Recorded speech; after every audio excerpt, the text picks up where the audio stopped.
Technology the way you like it. This is Technology Today.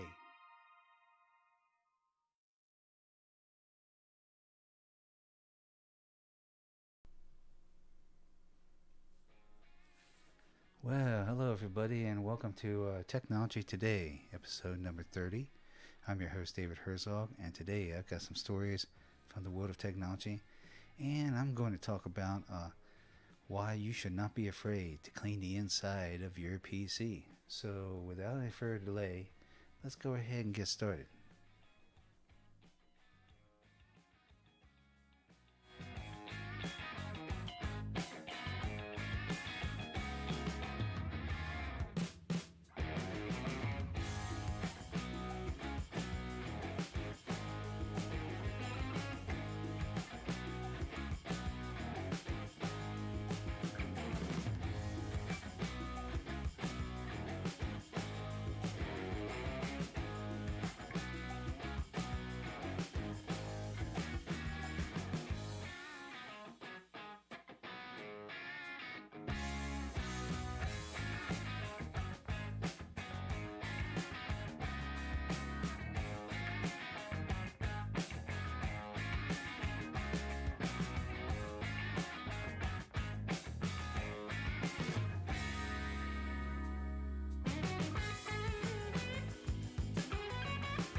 Well, welcome everybody to Technology Today, episode number 30. Another milestone episode for me because this is the 30th episode in 3 years that I've been doing this podcast.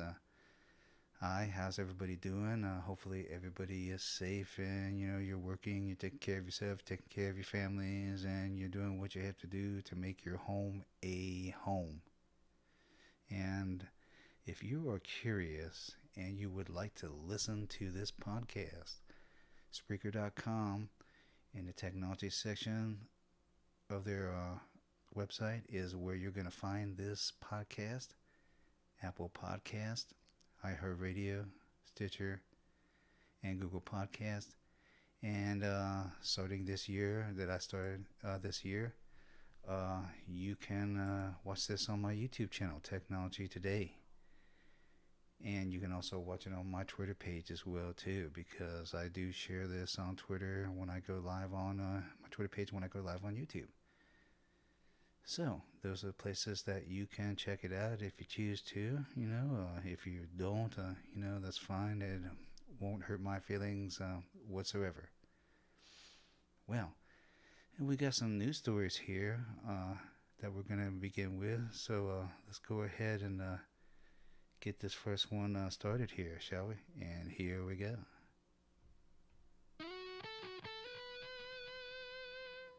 The most common malicious email attachments infecting Windows. There's lots of them to be aware of and to be aware of. And the most common malicious email attachments infecting Windows. To stay safe online, everyone needs to recognize malicious attachments that are commonly used in phishing emails to distribute malware. When distributing malware, threat actors create spam campaigns that pretend to be invoices, invites, payment information, shipping information, e-faxes, voicemails, and more.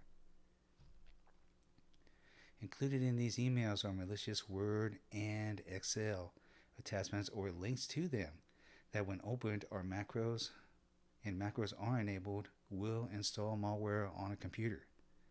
Before Word or Excel executes macros in a document, though, Office requires you to click on the Enable Editing or Enable Content buttons, which you should never do.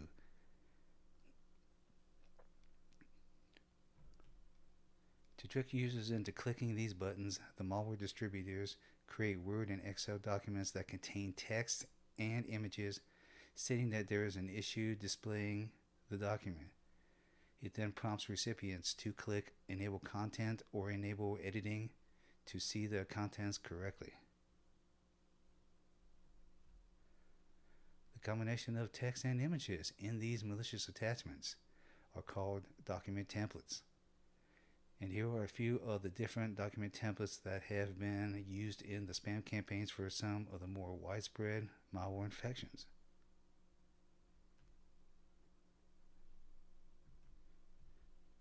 Okay. And it also should be noted that these templates can also be used with different types of malware than the current types of malware being discussed.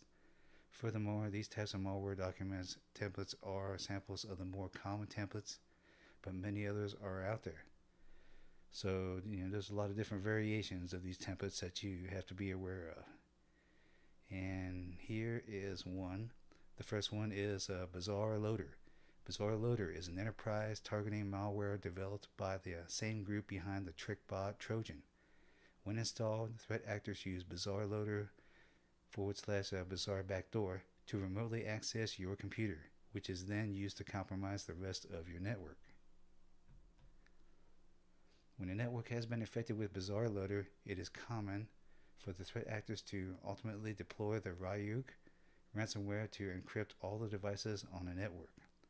Phishing emails that distribute Bazaar Backdoor via phishing emails usually contain links to alleged Word or Excel documents hosted on Google Docs and Google Spreadsheets. These documents, though, pretend to have a problem and tempt you to download the document. This download is actually an executable that installs Bazaar Loader.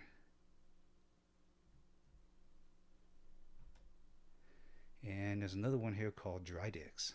Drydex is an advanced and modular banking Trojan, first spotted in 2014 and is continuously updated. When infected, Drydex will download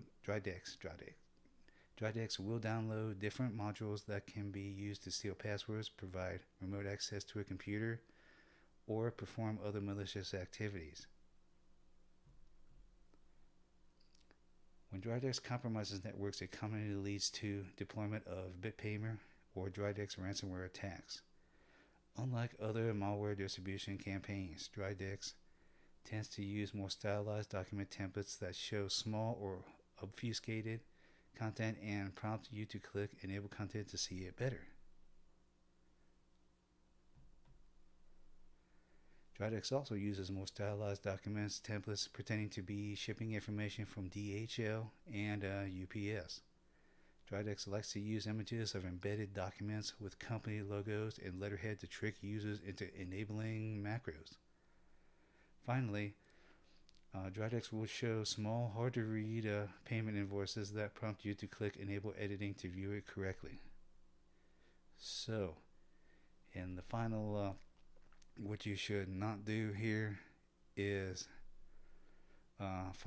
what you should not do is you should never open attachments that end with the .vbs, .js, .exe, .ps1, .jar, .bat, or .com, or .scr extensions, as they can all be used to execute commands on a computer. As most email services, including Office and Gmail, block executable attachments, malware distributors will send them in password-protected archives and include the password in the email. This technique allows the executable attachment to bypass email security gateways and reach the intended recipient. So, there's a lot more, we have to be aware of, when we're engaging in our daily online activities. You really have to be aware of what's going on when you're online in your home, not to get your network compromised or your identity compromised in any way, shape, or form. All right. Well, with that one going on there, through with that story there, we're going to go ahead and get to the second one here.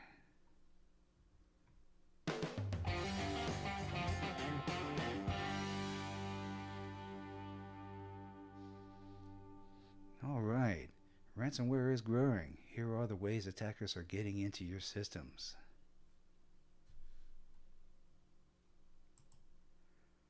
The impact of ransomware continues to grow. According to data from global investigations firm Kroll, ransomware was the most common security issue it has been called in to deal with in 2020, while ransomware attacks accounted for over 1/3 of all cases up to September.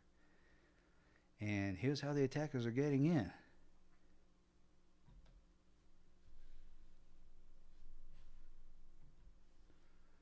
In nearly half, 47% of the ransomware cases Kroll has investigated, gangs use the Open Remote Desktop Protocol, or RDP is what's the acronym for it. A tool that has been used by many companies to help staff work from home, but which can also give attackers a way in if it is not correctly secured. More than a quarter, 26% of cases were tracked back to a phishing email, and a smaller number used particular vulnerability exploits, 17%, including but not limited to Citrix NetScaler, CVE 2019-19781, and Pulse VPN CVE 2019-11510.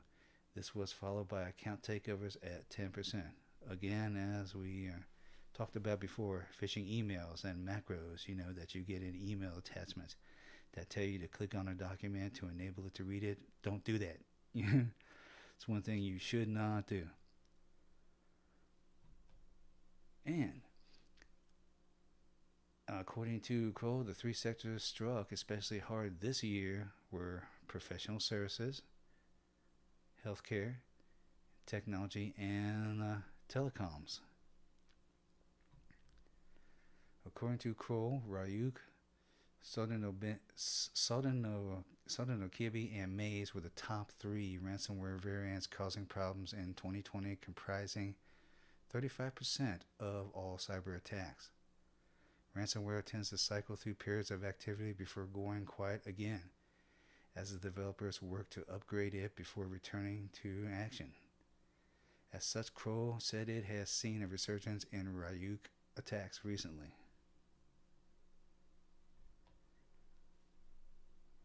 And many ransomware variants are now stealing copies of corporate data and threatening to publish it, specifically by downloading between 100 gigabytes and 1 terabyte of proprietary or sensitive data to maximize the pressure to pay the ransom.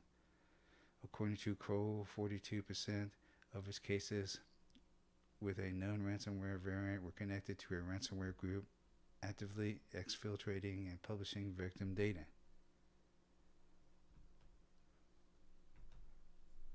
In some cases, ransomware gangs have begun reneging on promises to delete data after the first ransom is paid and demanding a second payment. Ransomware gangs can also up the pressure to pay in different ways. Maze, one of the ransomware groups, claims that credentials harvested from non-paying victims will be used for attacks against the victims' partners and clients, while one of Kroll's healthcare clients found that the gang had sent emails directly to their patients threatening to expose their personal health data.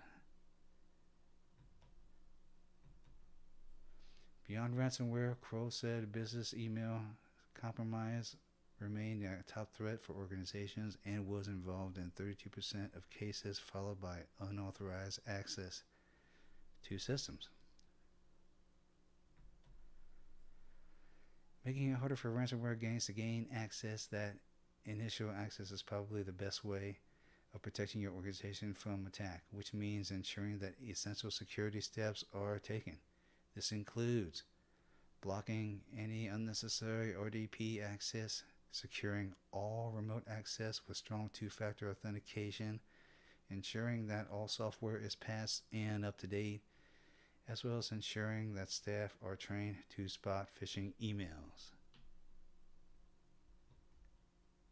And, this is what organizations and companies have to train their employees on, the steps to prevent getting from an employee clicking on something and getting on attachment or a link and getting ransomware on their network. And again, privately, for us personally who have PCs at home, and are enjoying podcasts and doing podcasts like I'm doing here, you know, helps to have a backup. I back up my computer with a Cronus 2020, and I just purchased a Cronus 2021, and works just as well as a Cronus 2020.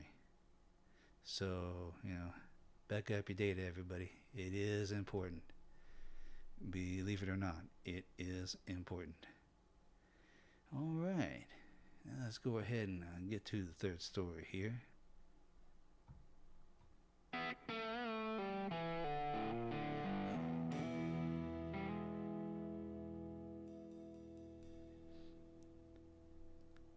Zoom, the popular video conferencing software that everybody has been using nowadays. There's other ones. There's Cisco, WebEx, there's Skype, and other ones as well. But Zoom is the most popular one. Rolls out end-to-end encryption.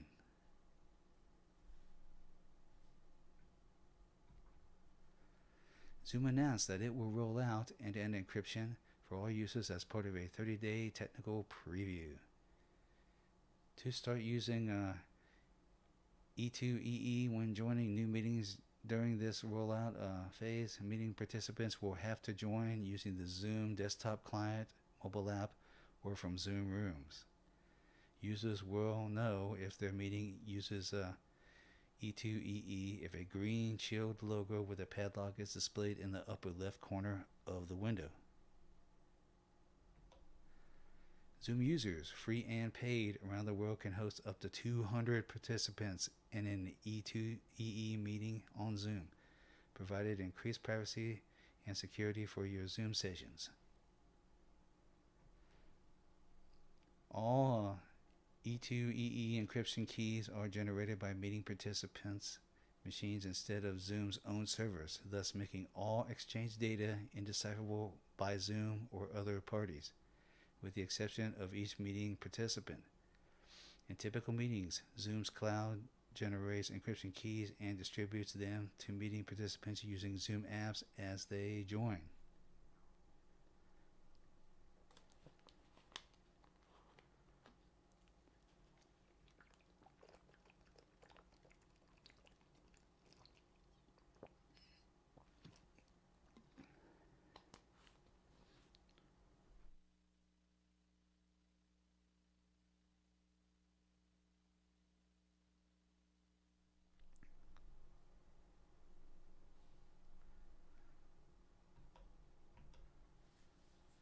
While Zoom's E2EE, the meeting host generates encryption keys and uses public key cryptography to distribute these keys to the other meeting participants.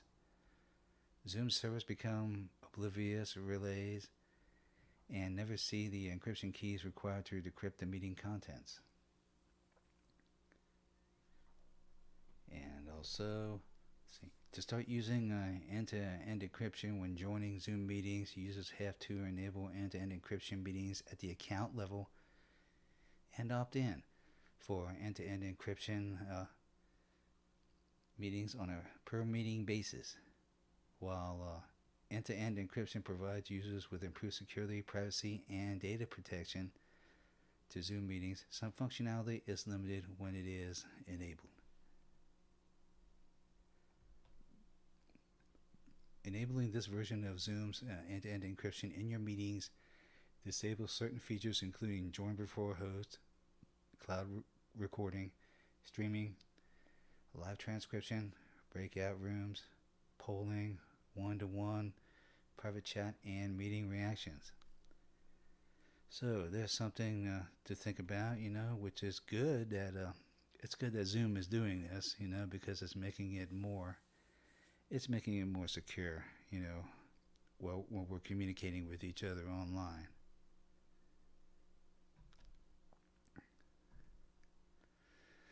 All right. Well, those are just some things that we have to be aware of and what's going on. And I've got the final technology tip of the day, and here we go.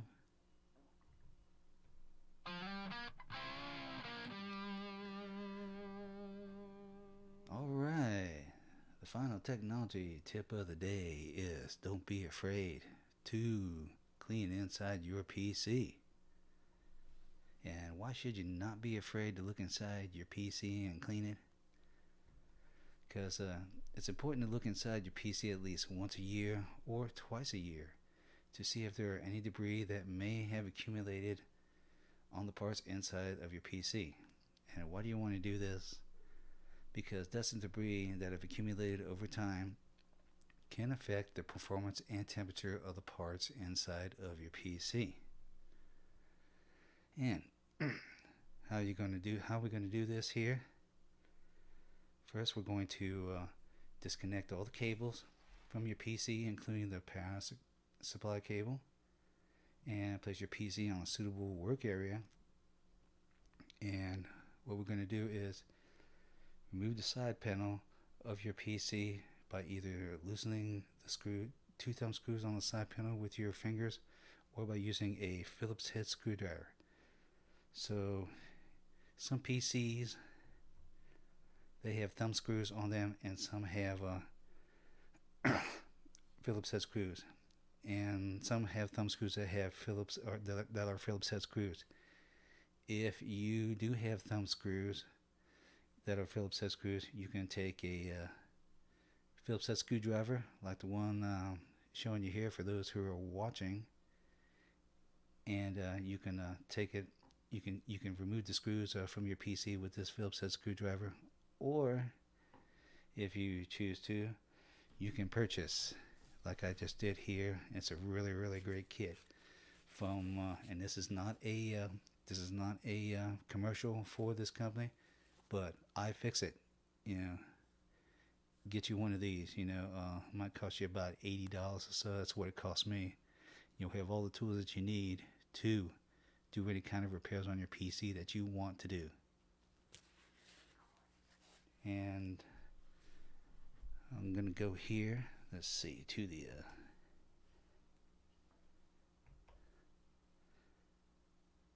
right there, and as you can see, there's the inside of the PC right there, and question here, and that's one that I have. That it's pretty clean. For those who are watching, we're looking at the inside of a Dell Inspiron 531 PC. All you have to do, when you get the side panel off with either a Phillips head screwdriver or your finger or your fingers, all you got to do is just take this can of canned air right here and do a couple blasts. Just like that. Inside of your PC, clean off your CPU fans and clean off the exhaust fan there, and get any other dust or debris in there. Maybe blow out that fan that's to your power supply. And also, if you have any,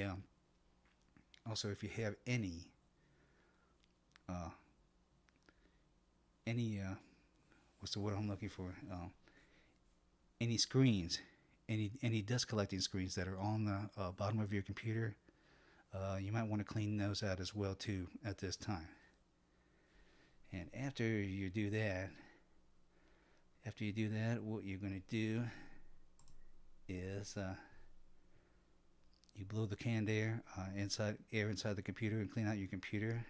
You take the side panel, put it back on the computer, and put the screws back on, Phillips head screws back on, and put all the wire connections back on your PC. Put it back where you got it and turn it on, and you should be good to go. Do this about once or twice a year, because there's lots of computers, probably the computer owners probably have not, even since they bought the computer, just do something simple like take the side panel off and blow some air inside of there and clean it out.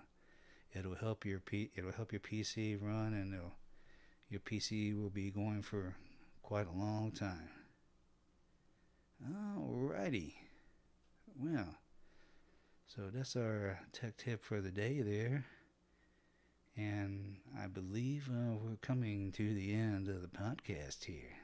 So, if you are curious and you'd like to find out any more information about me, you can find me on the University of Cincinnati's homepage at homepages.uc.edu/the tilde key Herzog DL, or you can find this podcast on Spreaker.com in the technology section of their webpage, and on Apple Podcast, iHeartRadio, Stitcher, and Google Podcast.